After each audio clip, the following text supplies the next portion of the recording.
Minecraft में हमारे पास हमारे खिलाड़ी स्टीव और एलेक्स के लिए दो डिफॉल्ट स्किन हैं। आज हम स्टीव के बारे में बात करेंगे, लेकिन सच्चाई यह है कि वीडियो का ज्यादातर हिस्सा दोनों पर अप्लाई होता है। दोनों स्किन को एक इंसान का जेनेरिक रिप्रेजेंटेशंस माना जाता है। हालांकि आप चाहें तो अपने खिलाड़ी की स्किन बदल सकते हैं, लेकिन ज्यादातर मामलों में यही होता है। हम अपने किरदार के बारे में जो भी अनुमान लगाते हैं वह सब कुछ होता है, क्योंकि हमें कभी भी किसी तरह की बैक स्टोरी या कॉन्टेक्स्ट नहीं दिया जाता है कि क्या हो रहा है। उसका नाम स्टीव है और वह अजीबोगरीब आवाजें निकालता है और बस। इस वजह से उसका अतीत और उसका असली नेचर एक बहुत ही मिस्टीरियस मिस्ट्री है और मुझे इसे सुलझाने की कोशिश करने के लिए कई बार कहा गया है, जितना कि स्वस्थ है।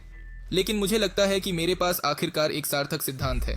तो आज हम ह्यूमैनिटीज फेवरेट क्यूब्स की दुनिया के सबसे डीपेस्ट मिस्ट्रीज के बारे में बात करेंगे। हमेशा की तरह जब हम स्टार्ट करते हैं तो हमें जो करना चाहिए वह है हमारे पास मौजूद सभी इन्फॉर्मेशन को इकट्ठा करना। तो वास्तव में हम स्टीव के बारे में क्या जानते हैं? खैर, फॉर स्टार्टर्स वह 6 फीट लंबा है और वह गंभीर रूप से रिप्ट हुआ है। खेल में हमारे पास एक लाइफ बार है जो आपके हंगर बार के भर जाने पर रीजेनरेट हो सकती है, यानी जब आप खा लेते हैं। ये बार तेजी से खाली हो जाती है यदि आप ऐसी एक्टिविटीज करते हैं जिनमें हाई अमाउंट्स ऑफ एनर्जी की आवश्यकता होती है, जैसे रनिंग, जंपिंग, अटैकिंग मॉब्स और माइनिंग।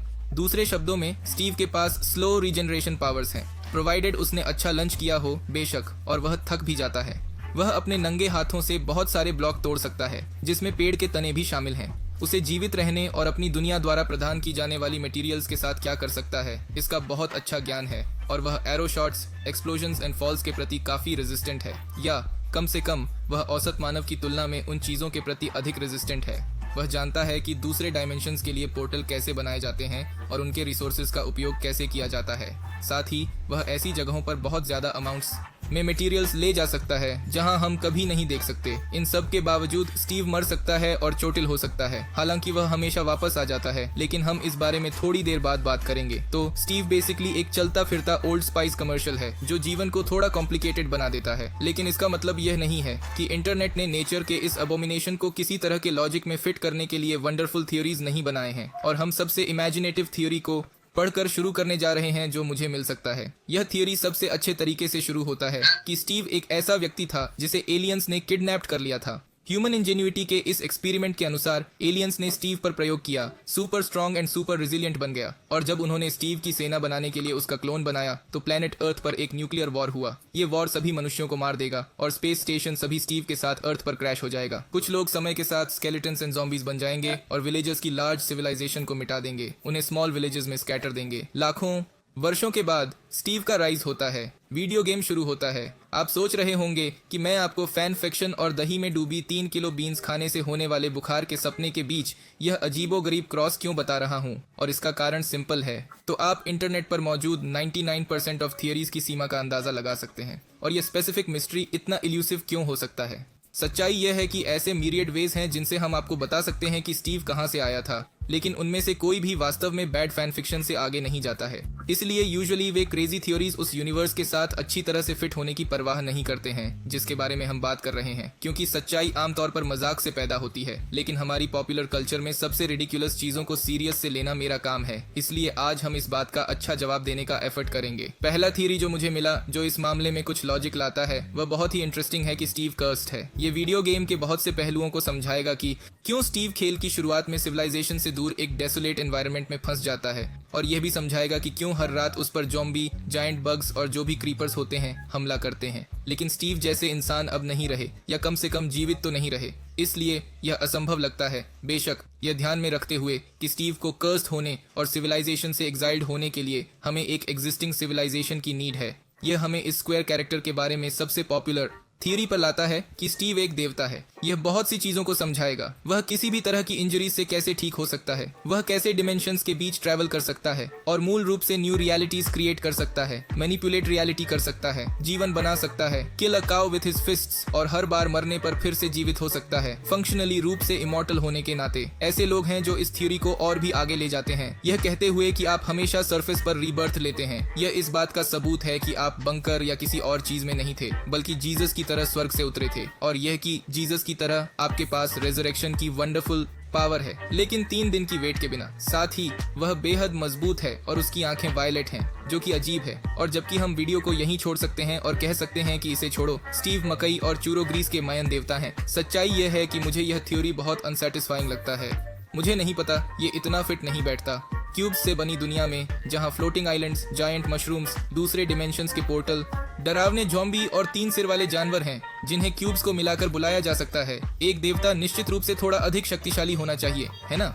मेरा मतलब है हम एंडर ड्रैगन और विदर से लड़ते हैं और हम उनके स्तर पर तब तक नहीं पहुंच पाते जब तक हमें बहुत सारे एक्स्ट्रा इक्विपमेंट और बहुत सारी चीजें नहीं मिल जाती। जैसा कि मैंने पिछले वीडियो में कहा है, ये स्पष्ट है कि कंकाल और ज़ॉम्बी ह्यूमन बॉडीज से आते हैं। ह्यूमंस जैसे कि स्टीव है। इनफैक्ट जब माइनक्राफ्ट में पहला मोबा जोड़ा गया था तब ये जावा एडिशन में था, वर ह्यूमंस, और वे बिल्कुल स्टीव जैसे दिखते थे। सभी ऑफिशियल डिस्क्रिप्शंस में जहाँ वे स्टीव के बारे में बात करते हैं वह एक ह्यूमन है, लेकिन ये बहुत ऑब्वियस है कि यदि वह एक ह्यूमन है तो वह एक नॉर्मल व्यक्ति नहीं है।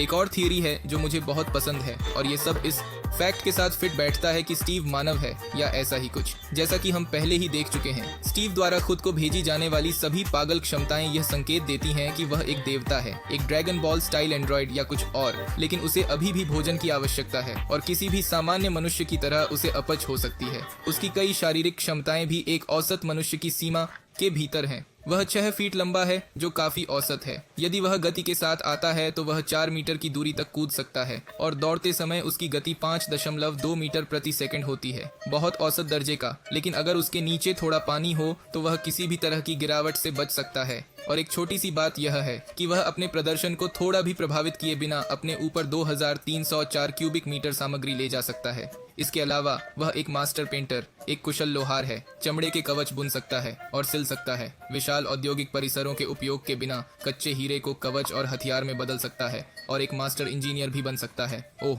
और वह एक पूरे चिकन को 7 बार में खा जाता है और उससे भी उसका पेट नहीं भरता। तो मूल रूप से स्टीव एक सामान्य इंसान है जिसके पास बहुत ज्ञान और कुछ असाधारण क्षमताएं हैं, कैप्टन अमेरिका स्टाइल की तरह, लेकिन बिना पेक्टोरल मांसपेशियों के और बहुत अधिक होशियार और अधिक शिक्षित, जो कुछ भी वह जानता है उसके आधार पर। तो ठीक है, हमने परिभाषित किया है कि वह क्या है, लेकिन हम अभी भी नहीं जानते कि वह आखिर कहां से आया है। और यहाँ मेरे प्यारे दर्शकों, हम उस सिद्धांत पर पहुँचते हैं जो मुझे लगता है कि इस वीडियो गेम और इसके इतिहास के बारे में हम जो कुछ भी जानते हैं उसके साथ पूरी तरह से फिट बैठता है और साथ ही अविश्वसनीय रूप से कल्पनाशील भी है। आपने शायद देखा होगा कि जब भी हम माइनक्राफ्ट खेलते हैं और संरचनाएं पाते हैं तो वे वीरान होती हैं। उनमें बहुत समय पहले की सभ्यता के केवल निशान हैं और वे शत्रुतापूर्ण भीड़ से भरे हुए हैं, चाहे वे मकड़ियाओं और रेंगने वाले जानवर हों या कंकाल और लाशें। यह स्पष्ट है कि वहाँ मौजूद सभी मनुष्य मर चुके हैं। खंडहरों को देखते हुए वे सभी बहुत समय पहले मर चुके हैं। इस दुनिया में सब कुछ पुराना, परित्यक्त और मृत है। स्टीव ही एकमात्र बचा हुआ है, लेकिन वह कहीं से भी प्रकट होता है। इस बात का कोई सबूत नहीं है कि वह आखिरी जीवित व्यक्ति है या कुछ और। वह बस ज्ञान के एक समूह के साथ दिखाई दिया जो समय के साथ खो जाना चाहिए था, और इस सब की कुंजी यही है। वे समय के साथ खो गए हैं क्योंकि स्टीव अतीत से आता है। स्टीव मानव जाति के पतन से पहले था और वह जो भी ज्ञान लाता है वह इसी वजह से है। वास्तव में यही कारण है कि उसका मिशन एंडर ड्रैगन को मारना है। इसीलिए ड्रैगन को मारने की उपलब्धि का नाम द एंड रखा गया है, क्योंकि ड्रैगन ने बाकी सभी इंसानों को खत्म कर दिया था। दरअसल माइनक्राफ्ट में मानवता के इतिहास के वीडियो में मैं बस यही बात करता हूँ, इसलिए अगर आप इसे देखना चाहते हैं तो यह विवरण में कहीं होना चाहिए। यही कारण है कि उसके पास वे अजीबोगरीब क्षमताएं हैं। ये स्पष्ट नहीं है कि वह एक सुपर ह्यूमन है या बल्कि सभी इंसानों में वे क्षमताएं थीं, लेकिन किसी दूसरे समय से आने पर यह सब इतना अजीब नहीं होगा। हम इन्वेंट्री के उपयोग को हर चीज में जोड़ सकते हैं। यह तकनीक का एकमात्र टुकड़ा है जो वह लाता है। साथ ही एक अतिरिक्त आयामी स्थान है जिसमें वह अपनी जरूरत के सभी तत्व रख सकता है। यही कारण है कि उसकी इन्वेंट्री उसका वजन नहीं बढ़ाती है, और यही कारण है कि हम उसे कभी भी अपनी पीठ पर 2000 क्यूबिक मीटर मिट्टी ढोते नहीं देखते हैं। ओह, और रीस्पॉनिंग एक गेम मैकेनिक है और इससे ज्यादा कुछ नहीं। अगर हम उद्धरण चिन्हों में कैनोनिकल के बारे में बात करते हैं, अगर वह शब्द इस खूबसूरत क्यूब गेम पर लागू हो सकता है तो हमें अपना जीवन हार्डकोर पर खेलते हुए बिताना होगा। तो मुझे उम्मीद है कि आपको यह वीडियो पसंद आया होगा। अगर आपने इसे पसंद किया है तो इसे लाइक करें और इस तरह के और वीडियो के लिए सब्सक्राइब करें, और अगले वीडियो में मिलते हैं। अलविदा।